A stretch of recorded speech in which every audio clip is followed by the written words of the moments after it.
Okay, this is the second book of three that I got from the library, and this is the name of the book, All of the Sinners Bleed by S.A. Cosby. Never heard of this author before, but look, it is African American literature. So let me show you the author. That is the author right there. Can you see it? Sorry for the glare. There we go.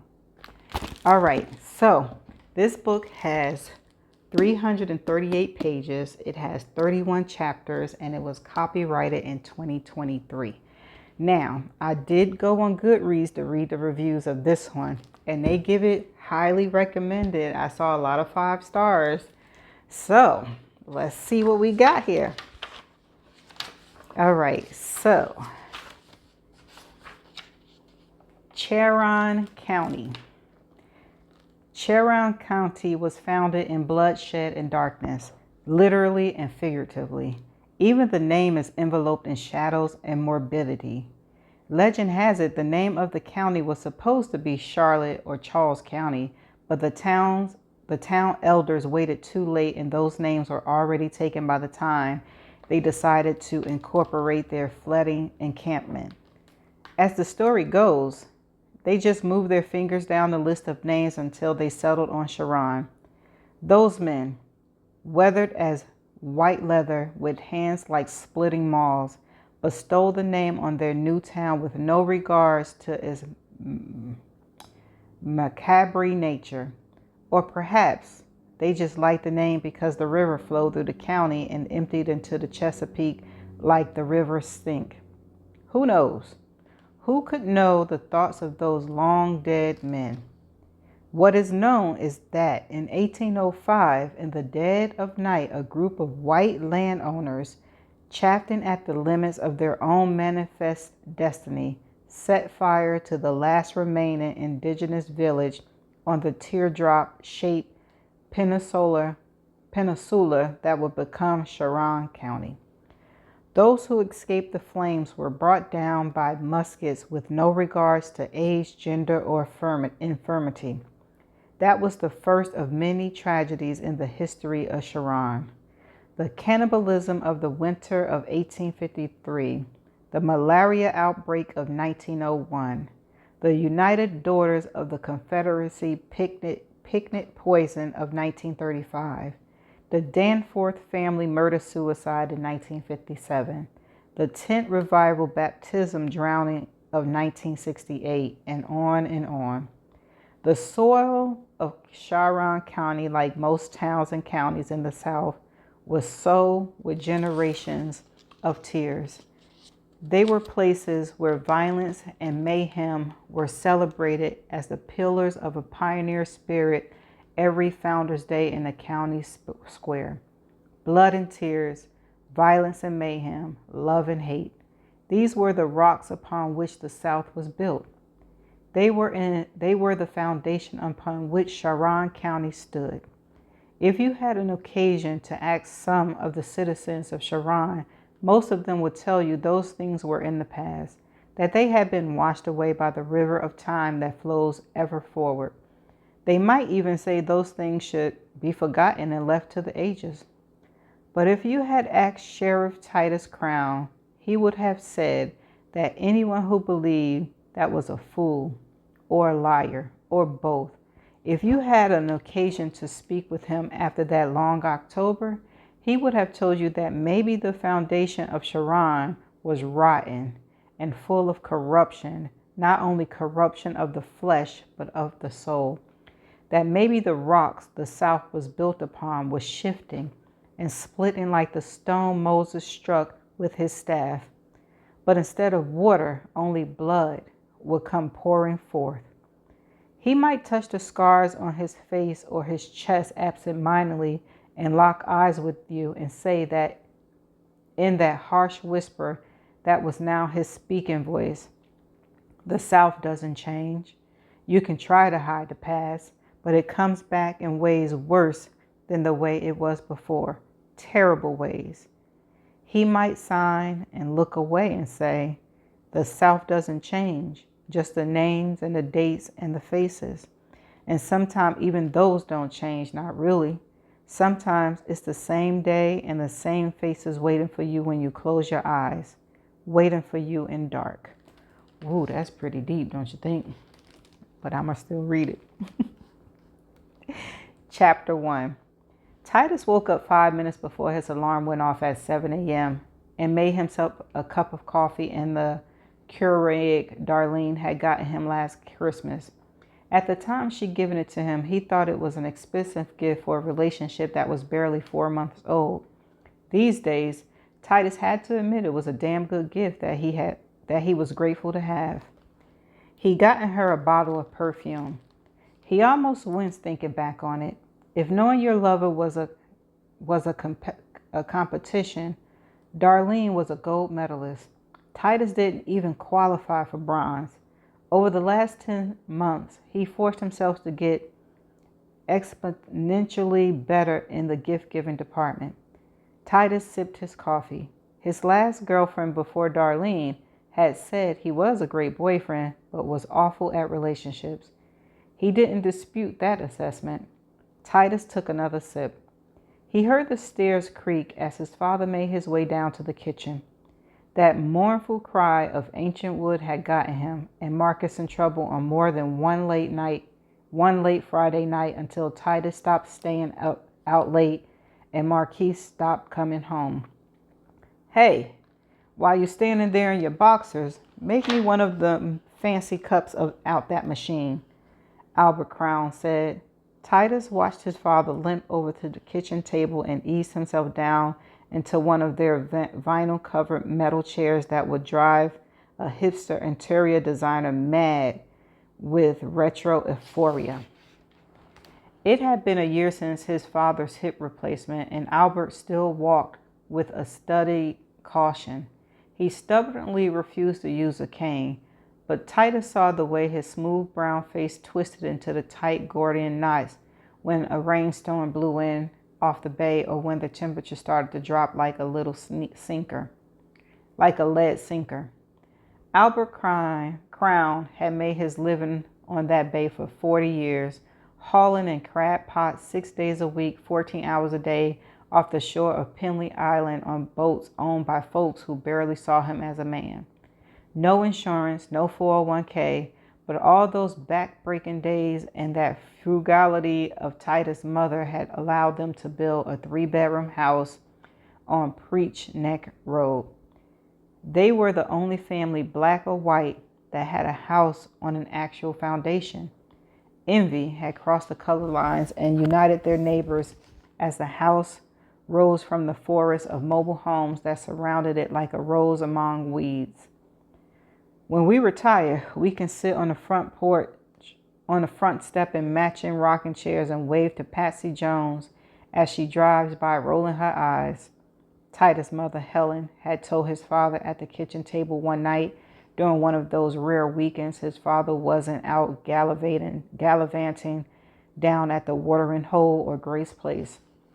Titus put a cup in the Keurig, slid a pie in the filter, and set the timer.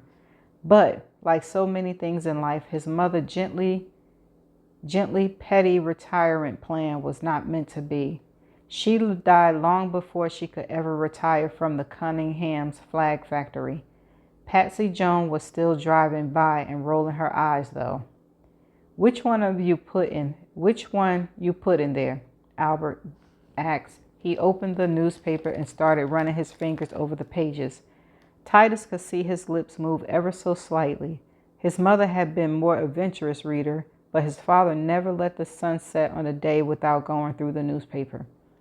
Hazelnut, the one you like, Titus said. Albert chuckled. Don't you tell that girl that. She got us that value pack. That was nice of her. He licked his finger and turned the page. As soon as he did, he sucked his teeth and grunted. Them Revish boys don't never let up, do they? Now they're gonna have a goddamn parade for that statue.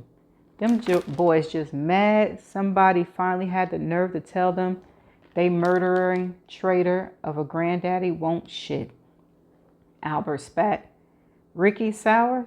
and them sours of the Confederacy boys been knocking down the doors of my office for the past 2 weeks, Titus said. He took another sip. What for? Albert asked.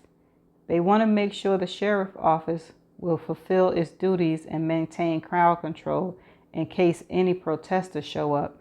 You know, since Ricky is Caucasian, I'm biased against them because of my cultural background, Titus said. He kept his voice flat and even the way he learned in the Brewer, but he caught his father's eyes over the top of the newspaper. Albert shook his head. That Sowers boy wouldn't have said that to a Ward Bennings. Hell, Ward would have probably marched with him with his star on his chest. Cultural background shit. He mean 'cause you a black man and he's a racist. Lord, son, I don't know how you do it sometimes, Albert said. Easy. I just imagine Sherman kicking their murderous, traitorous great-granddaddies in the teeth. That's my zen, Titus said. His voice stayed flat, but Albert burst out laughing. Down at the store last Friday, Linwood Laster asked one of the boys with the sticker on his truck, why don't they put a statue to what's that boy name? The one with them eggs, Albert said. Benedict Arnold? Titus offered. Yeah, build a statue to that boy, since they like traitors so goddamn much. That boy said something about heritage and history, and Linwood said, all right, how about a statue of Nat Turner? That boy got in his truck and spun tires and rolled coal on us, but he didn't have an answer, Albert said. Titus narrowed his eyes. You get a license plate number? What the truck look like? Nah, we was too busy laughing. It looked like every truck them kind of boys drive, jacked up to the sky and not a lick of dirt in the bed. They do them trucks just like some of them fellas that come up on the bay and them big fancy boats, but don't never catch no fish, using a workman's tool for toys, Albert said. Titus finished his coffee. He rinsed out the cup and set it in the sink. They don't care about Benedict Arnold, Pop. He didn't hate the same people they do. I'm going to go get dressed. I'm on till 9. There's still some beef stew left from Sunday in the refrigerator. You can have that for supper, Titus said. Boy, I ain't so old I can't make my own supper. Who taught you how to cook anyway? Albert asked. Titus felt a tight smile work his way across his face. You did, he said. But, Titus thought, not until Mama had been in the ground and you finally found Jesus. Damn right. I mean, I'll probably eat the stew, but I can still turn up something in the kitchen, Albert said with a wink. Titus shook his head and headed for the stairs. Maybe I'll get some oysters and we can put some fire to that old grill this weekend. Get your trifling brother to come over, Albert said as Titus put his foot on the first step. Titus stiffened for a moment before continuing up the stairs. Marquise wasn't coming over this or any other weekend. The fact that his father still clung to the idea was at various times depressing and infuriating. Marquise worked for himself as a self-taught carpenter. He stayed on the other side of the county in the Windy River Trailer Park, but he might as well have been in Nepal. Even though he made his own hours, they could go months without seeing him. In a place as small as Sharon County, that was a dubious achievement. Titus went into his bedroom and opened the closet. Everyday clothes were on wire hangers on the left. His uniforms were on wooden hangers on the right. He didn't refer to his everyday clothes as civilian's wardrobe. That gave his uniform a level of militarization he didn't like. His everyday clothes were color coordinated and hung in alphabetical order. Huh? Okay.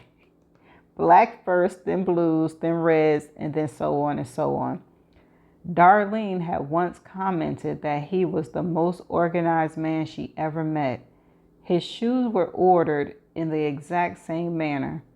Kelly, his former girlfriend from his time in Indiana, used to rearrange his clothes whenever she spent the night. She said she did it for his own good. Gotta loosen you up, Virginia.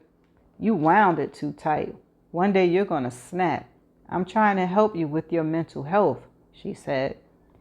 Titus thought she did it because she knew he hated it. She knew they would argue about it, and she also knew they'd make up furiously. He let out a sigh. Kelly was the past, Darlene was his present. And despite what Faulkner said, that part of his life was done.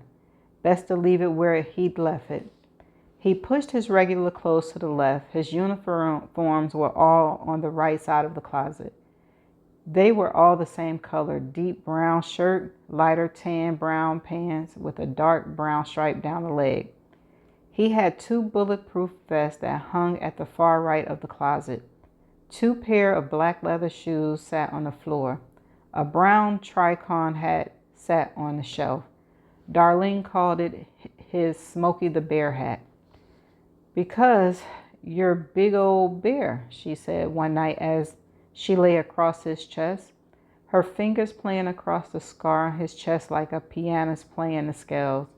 The scar was a gift of sort from Red the Crane, white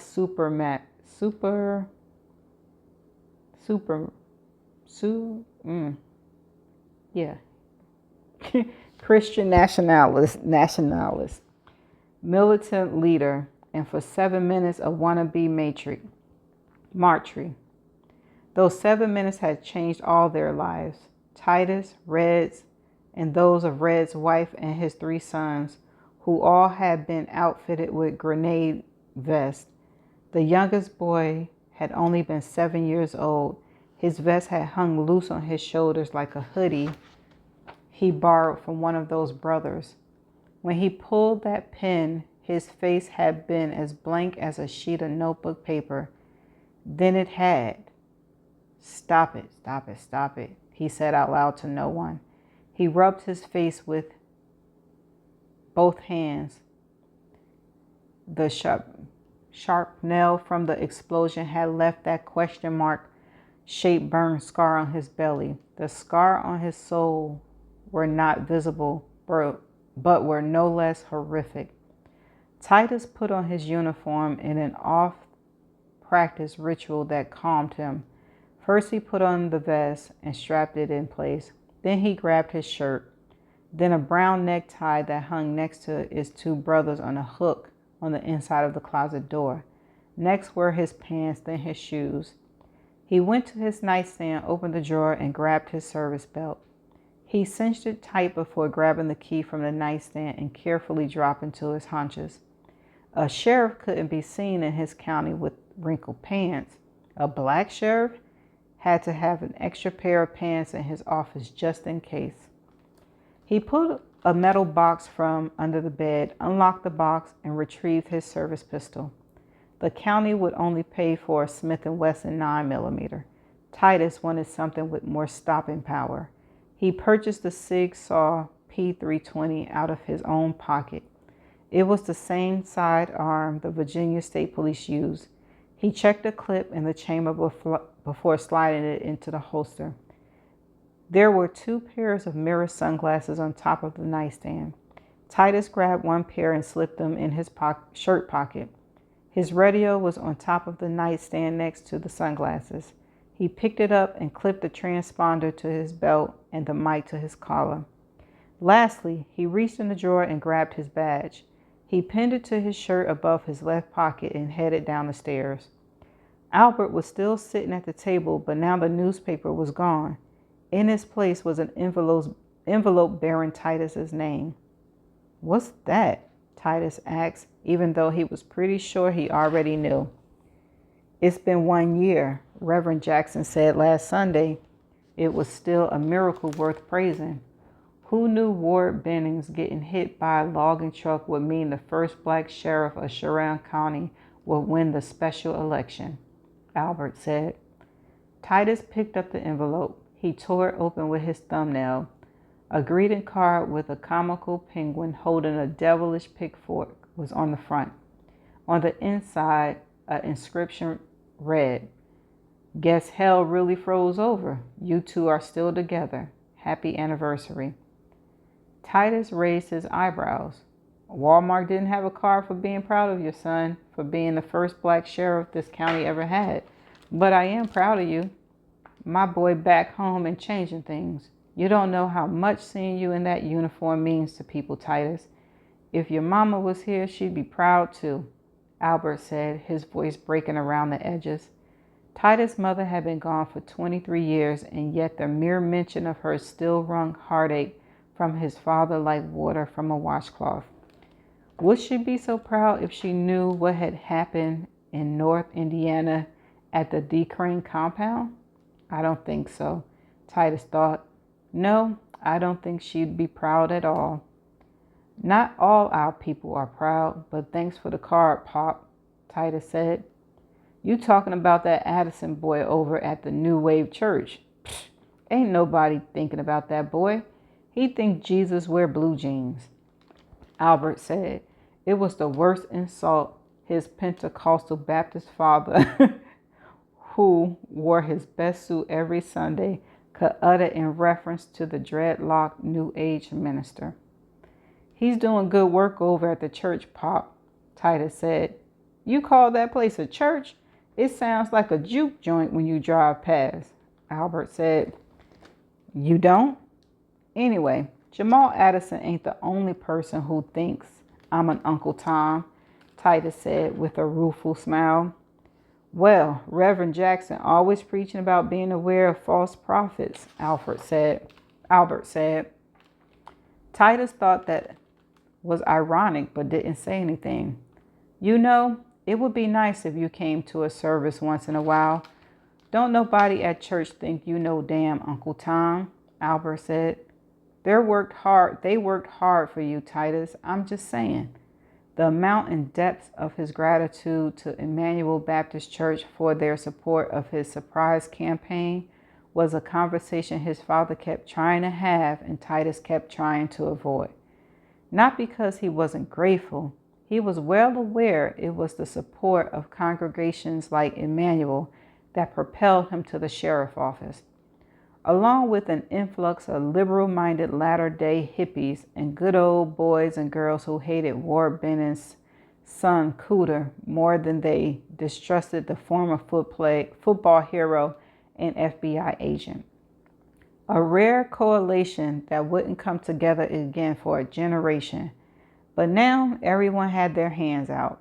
His father's church was no different.